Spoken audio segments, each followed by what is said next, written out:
My dear friends and audience, আমি doctor প্রদীপ Maiti, general physician.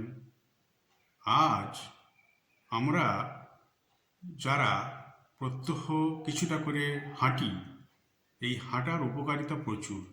যেমন শরীরের অতিরিক্ত চর্বি কমে, ভালো কোলেস্টেরল HDL বাড়ে, খারাপ কোলেস্টেরল LDL কমে এবং ওজন কমে।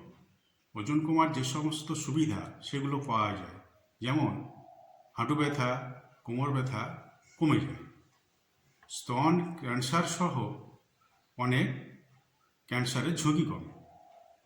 হাঁটলে শরীরের পেশিতে ইনসুলিনের কার্যকারিতা বাড়ে, ফলে রক্তের গ্লুকোজ কমে, ডায়াবেটিস নিয়ন্ত্রণে থাকে। উচ্চ রক্তচাপ, হৃদরোগ, মস্তিষ্ক রক্তক্ষরণের যে স্ট্রোক বা ঝুঁকি থাকে সেগুলি কমতে পারে প্রতিদিন হাঁটার কারণে। করোনারি ধমনীতে ব্লক থাকলে নিয়মিত হাঁটার কারণে আশপাশের ছোট রক্তনালীতে রক্ত সরবরাহ বাড়ে, ফলে হৃদরোগের ঝুঁকি অনেকটা কমে যায়। মস্তিষ্কে রক্তক্ষরণ আক্রান্ত হওয়ার ঝুঁকিও কমে। হাঁটার সময় হৃদস্পন্দন আর শ্বাস প্রশ্বাসের গতি বাড়ে, ফলে হৃদযন্ত্র ও ফুসফুসে রক্ত সরবরাহ বাড়ে। যারা নিয়মিত হাঁটেন তাদের অস্টিওপোরোসিস বা হাড়ের ক্ষয়জনিত যে রোগ সেটি কম হয়, হাড়ের জোড়া বা গিঁট সুস্থ থাকে।